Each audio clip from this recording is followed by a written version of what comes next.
Israel গাজার জন্য আক্রমণাত্মক পরিকল্পনা প্রস্তুত করছে বলছে হালাভি। ইরান বন্ধু প্রতিম দেশ ইসরায়েলি হস্তক্ষেপ প্রত্যাখ্যান করে বলল হিজবুল্লাহ।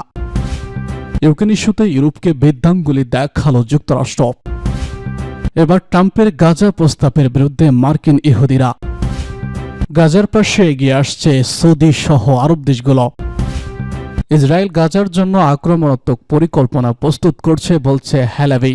গাজা যুদ্ধবিরতি চুক্তির আওতায় ইহুদিবাদী ইসরায়েল যখন হামাসের কাছ থেকে তার অবশিষ্ট পণবন্দীদের মুক্ত করে নেওয়ার চেষ্টা করছে, তখন দখলদার সরকারের প্রধান জেনারেল হালি ভ্যালেরি বলেছেন ইসরায়েলি সেনাবাহিনী গাজার জন্য আক্রমণাত্মক পরিকল্পনা প্রস্তুত করছে। শনিবার হামাস গাজার দক্ষিণাঞ্চলীয় খান ইউনুস শহর থেকে ৩ ইসরায়েলি পণবন্দীকে মুক্তি দেওয়ার পর এক এক্স পোস্টে এই পরিকল্পনার কথা জানান হালাভি। শনিবার বিকেলেই ৩ পণবন্দীর বিনিময়ে ৩৭০ ফিলিস্তিনিকে মুক্তি দেয় ইসরায়েল। জেনারেল হালাভি তার এক্স পোস্টে বলেছেন, আমরা পণবন্দীদেরকে ফিরিয়ে আনার জন্য আপ্রাণ চেষ্টা করার পাশাপাশি আক্রমণাত্মক পরিকল্পনা নিয়েও অগ্রসর হচ্ছে। তবে এই পরিকল্পনা ঠিক কি রয়েছে এবং তা কখন কিভাবে বাস্তবায়ন করা হবে সে সম্পর্কে তিনি কখনো ইঙ্গিত দেননি। গত ১৯ জানুয়ারি কাতার, মিশর ও আমেরিকার মধ্যস্থতায় ও গ্যালান্টিতে গাজার যুদ্ধবিরতি চুক্তির প্রথম ধাপ কার্যকর হয়। ৩২ দিনব্যাপী প্রথম ধাপের এই যুদ্ধবিরতি কয়েক পর্যায়ে বাস্তবায়িত হচ্ছে। গতকাল ইসরায়েল ও হামাসের মধ্যে ঘনিষ্ঠ পর্যায়ে বন্দী বিনিময় হয়। তবে প্রথম ধাপে ফিলিস্তিনি বন্দীদের সময় মতো মুক্তি দেওয়া ছাড়া অন্য শর্তগুলো সঠিকভাবে পালন করছে কিনা তেল আবিব। ইহুদিবাদী সেনারা এখনও গাজায় যথেষ্ট গুলি করে ফিলিস্তিনিদের হত্যা করছে এবং চুক্তি অনুযায়ী ত্রাণবাহী ট্রাকগুলোকে গাজায় প্রবেশ করতে দিচ্ছে না। এর প্রতিবাদে এক সপ্তাহ আগে হামাস হুমকি দিয়েছিল, তেল আবিব চুক্তির শর্ত পূরণ না করলে তার কোনো ইসরায়েলি পণবন্দীকে মুক্তি দেওয়া হবে না। এই হুমকির জবাব ইহুদিবাদী যুদ্ধ অপরাধী প্রধানমন্ত্রী বেনিয়ামিন নেতানিয়াহু হুমকি দিলেও গত সপ্তাহে চুক্তির শর্ত ঠিক মতো পালন করছে তেল আবিব। কেবল হামাস শনিবার ৩ পণবন্দীকে মুক্তি দেয়। ইরান বন্ধু প্রতিম দেশ ইসরায়েলি হস্তক্ষেপ প্রত্যাখ্যান করে বলল হিজবুল্লাহ। ইরানকে লেবাননের বন্ধু প্রতিম দেশ হিসেবে ঘোষণা করেছে লেবাননের ইসরায়েলি প্রতিরোধ আন্দোলন হিজবুল্লাহ। সম্প্রতি ইসরায়েলি হুমকি ও চাপের মুখে ইরানি যাত্রীবাহী বিমানের ফ্লাইট বাতিল করার তীব্র নিন্দা জানিয়ে একথা বলেছেন সংগঠনটি। হিজবুল্লাহর পলিটিক্যাল কাউন্সিলের উপপ্রধান মাহমুদ কাপ্তামি গতকাল রাজধানী বৈরুতে এক বিক্ষোভ সমাবেশে দেওয়া ভাষণে বলেন, ইরান আমাদের বন্ধু প্রতিম রাষ্ট্র। লেবাননের অভ্যন্তরীণ বিষয়ে ইসরায়েলি হস্তক্ষেপ এবং দেশটির সার্বভৌমত্বের চরম লঙ্ঘনের প্রতিবাদে এই বিক্ষোভ সমাবেশের আয়োজন করা হয়। সম্প্রতি ইরানের রাষ্ট্রীয় বিমান পরিবহন সংস্থা ইরান এয়ার বৈরুতগামী 2টি ফ্লাইট বাতিল করা হয়। ওইসব ফ্লাইটে লেবাননের ইসলামী প্রতিরোধ আন্দোলন হিজবুল্লাহর জন্য যথাযথ সরবরাহ করা হবে। তেল আবিবের এমন দাবির পরিপ্রেক্ষিতে লেবাননের পরিবহন মন্ত্রী ফ্লাইট 2টি বাতিল করার নির্দেশ দেন।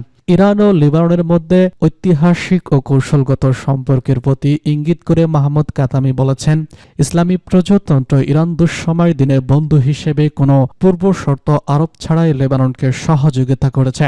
হিজবুল্লাহর এই শীর্ষ স্থানীয় নেতা লেবানন সরকারকে উদ্দেশ্য করে বলেছেন, আপনারা যদি আত্মসমর্পণের পথ বেছে নেন, লেবাননের জনগণকে কখনোই আমেরিকা ও ইসরায়েলের কাছে আত্মসম্মান বিসর্জন দেবে না।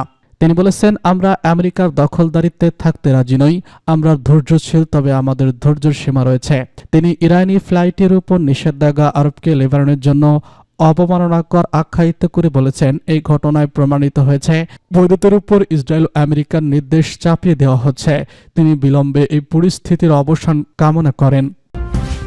ইউক্রেন ইস্যুতে ইউরোপকে বৃদ্ধাঙ্গুলি দেখালো যুক্তরাষ্ট্র। ইউরোপকে রাশিয়া ইউক্রেন শান্তি আলোচনা থেকে বাদ রাখা হবে। যুক্তরাষ্ট্রে ইউক্রেন বিষয়ক প্রধান দূত জেনারেল কিথ বিগ শনিবার নিউইয়র্ক থেকে অনুষ্ঠিত এক নিরাপত্তা সম্মেলনে একথা বলেন। জেনারেল কিথ জানান, ইউরোপীয় দেশগুলোর কাছে জানতে চাওয়া হয়েছে তারা ইউক্রেনের নিরাপত্তা নিশ্চিত করতে কি সাহায্য করতে পারে। তিনি জানান, ইউরোপীয় দেশগুলোর সঙ্গে আলোচনা ছাড়া শান্তি আলোচনা পরিচালিত হবে, তবে ইউক্রেন অবশ্যই আলোচনার টেবিলে থাকবে। সম্প্রতি মার্কিন প্রেসিডেন্ট ডোনাল্ড ট্রাম্প ইউরোপীয় মিত্রদের সঙ্গে আলোচনা ছাড়াই রাশিয়ার প্রেসিডেন্ট পুতিনের সঙ্গে বৈঠক করেন এবং কিয়েভে দ্রুত শান্তি আলোচনার ঘোষণা দেন। এতে ইউরোপীয় নেতা বিস্মিত হন। এদিকে ট্রাম্প প্রশাসন ইউরোপীয় দেশগুলোকে জানিয়েছে ইউরোপকে ইউক্রেন নিরাপত্তা ব্যবস্থা নিশ্চিত করতে হবে, কারণ যুক্তরাষ্ট্রের কাছে চীন ও সীমান্ত সুরক্ষা বিষয়ে অন্যান্য অগ্রাধিকার রয়েছে। যুক্তরাষ্ট্রের প্রতিক্রিয়া ইউরোপের সক্রিয় অংশগ্রহণ চাইছে, তবে ইউরোপীয় দেশগুলোর ভূমিকা ও কৌশল নিয়ে আবারও আলোচনা করা প্রয়োজন। কেইথ কেবল বলেন, ইউক্রেন ও রাশিয়ার মধ্যে পূর্ব শর্ত শান্তি আলোচনায় ব্যর্থ হয়েছিল, কারণ এই আলোচনার সঙ্গে অনেক দেশ যুক্ত ছিল। এই দেশগুলোর এই ধরনের আলোচনা কার্যত করার কোনো যোগ্যতা ছিল না। এবার আলোচনার ক্ষেত্রে আগের এই পথ অনুসরণ করা হবে না। কেলগের এই মন্তব্যের পর রোববার ফ্রান্সের রাজধানী প্যারিসে এক পর্যায়ে ইউরোপের নেতাদের আক্রমণ জানিয়েছেন ফরাসি প্রেসিডেন্ট ইমানুয়েল ম্যাক্রো। ফিনল্যান্ডের প্রেসিডেন্ট আলেকজান্ডার ক্যাপ নিউ ইয়র্ক সম্মেলনে বলেছেন, ইউরোপীয়রা ছাড়া ইউক্রেনের ভবিষ্যৎ বা ইউরোপীয় নিরাপত্তা বিষয়ে কোনো আলোচনা সম্ভব নয়। ইউরোপীয় দেশগুলোকে নিজেদের একত্রিত হতে হবে এবং কার্যকরী পদক্ষেপ নিতে হবে। ইউরোপীয় কূটনীতিকরা মনে করেন, ইউরোপকে বাদ দিয়ে এই আলোচনা সম্ভব নয়। এটি ইউরোপীয় নেতৃত্বের মধ্যে অসন্তোষ তৈরি করতে পারে। ইউরোপের নেতারা উদ্বেগ প্রকাশ করে জানান, তাদেরকে একটি বড় সিদ্ধান্তের বাইরে রাখা যাচ্ছে, যা ইউক্রেনের ভবিষ্যৎ ও ইউরোপীয় নিরাপত্তার জন্য অত্যন্ত গুরুত্বপূর্ণ। এবার ট্রাম্পের গাজা প্রস্তাবের বিরুদ্ধে মার্কিন ইহুদিরা। ফিলিস্তিনের অবরুদ্ধ গাজা পতাকা নিয়ে যুক্তরাষ্ট্রের প্রেসিডেন্ট ডোনাল্ড ট্রাম্প যে বিতর্কিত প্রস্তাব দিয়েছেন তার বিরুদ্ধে তীব্র প্রতিক্রিয়া জানিয়েছে মার্কিন ইহুদি সম্প্রদায়ের নেতারা। ট্রাম্পের প্রস্তাব ছিল গাজা পতাকা থেকে 20 লাখেরও বেশি ফিলিস্তিনিকে নিজ ভূখণ্ড থেকে সরিয়ে অন্যত্র স্থানান্তর করা হবে এবং ফিরে আসার কোনো অধিকার থাকবে না। ট্রাম্পের এই প্রস্তাবটি একটি জাতিগত নির্মূলের পরিকল্পনা হিসেবে দেখা হচ্ছে এবং এই প্রস্তাবের বিরোধিতা করে 350 জনের বেশি বিশিষ্ট মার্কিন ইহুদি নাগরিক নিউ ইয়র্ক টাইমস পত্রিকার একটি পূর্ণাঙ্গ পৃষ্ঠা বিজ্ঞাপন প্রকাশ করেছেন।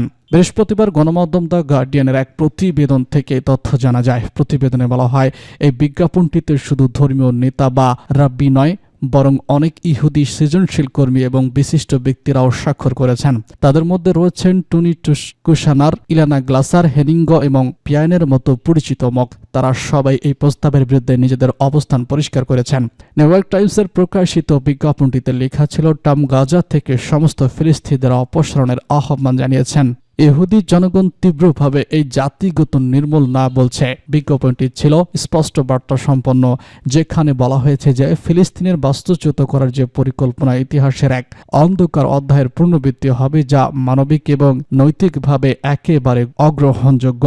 মধ্যপ্রাচ্য নিয়ে এই সংকট এই বিজ্ঞাপনের অন্যতম উদ্দেশ্য ছিল মানুষের মধ্যে সচেতনতা বৃদ্ধি এবং ফিলিস্তিনের প্রতি সহানুভূতি দেখানো। ইন আন টাইম ক্যাম্পেইনের পরিচালক ডেভি এই বিজ্ঞাপনটিতে প্রকাশের সময় অত্যন্ত গুরুত্বপূর্ণ বলে মন্তব্য করেন। তিনি বলেন, আমাদের বার্তা পরিষ্কার, ফিলিস্তিনিরা একা নয়, আমরা তাদের পাশে আছি এবং গাজায় জাতিগত নির্মূল বন্ধ করতে আমাদেরকে সবকিছু দিয়ে লড়াই প্রতিশ্রুতিবদ্ধ। এ বিষয়ে বিশিষ্ট রাব্বি টুন এই ধরনের পরিকল্পনাকে নাজি জার্মানির হিটলারের ইহুদি মুক্ত পরিকল্পনার সঙ্গে তুলে ধরেন।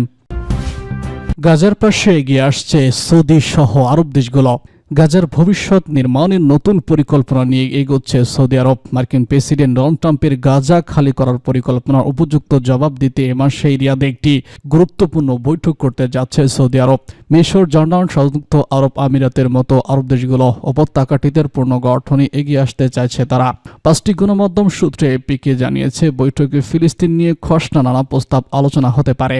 এসব প্রস্তাবের মধ্যে রয়েছে উপসাগরীয় দেশগুলোর নেতৃত্ব, ফিলিস্তিনি পুনর্গঠন তহবিল গঠন, এছাড়া হামাসকে পাশ কাটিয়ে নতুন একটি শাসন কাঠামো গঠন করা। মিশরের তৈরি করা খসড়া প্রস্তাবে বলা হয়েছে, একটি জাতীয় ফিলিস্তিনি কমিটি গঠন করে গাজার শাসন করা হবে, যেখানে হামাসের কোনো সংশ্লিষ্টতা থাকবে না। ফিলিস্তিনের বিদেশ পুনর্বাসনের পরিবর্তিতে আন্তর্জাতিক সম্প্রদায়ের অংশগ্রহণে গাজার পুনর্গঠন কাজ চালানো হবে। এর ধারাবাহিকতায় দুই রাষ্ট্রভিত্তিক সমাধানের দিকে এগোনো হবে। এর আগে গাজা থেকে ফিলিস্তিনিদের স্থানান্তরের পরিকল্পনার কথা জানিয়ে মার্কিন প্রেসিডেন্ট ডোনাল্ড ট্রাম্প গাজার 17 লাখ মানুষকে পাশের দেশেতে পুনর্বাসন করার কথা বলেন। তবে ট্রাম্পের এই প্রস্তাব প্রত্যাখ্যান করেছে আরব দেশগুলো। এমনকি তার পরিকল্পনা ঠেকাতে নতুন উদ্যোগ নিচ্ছে সৌদি আরব।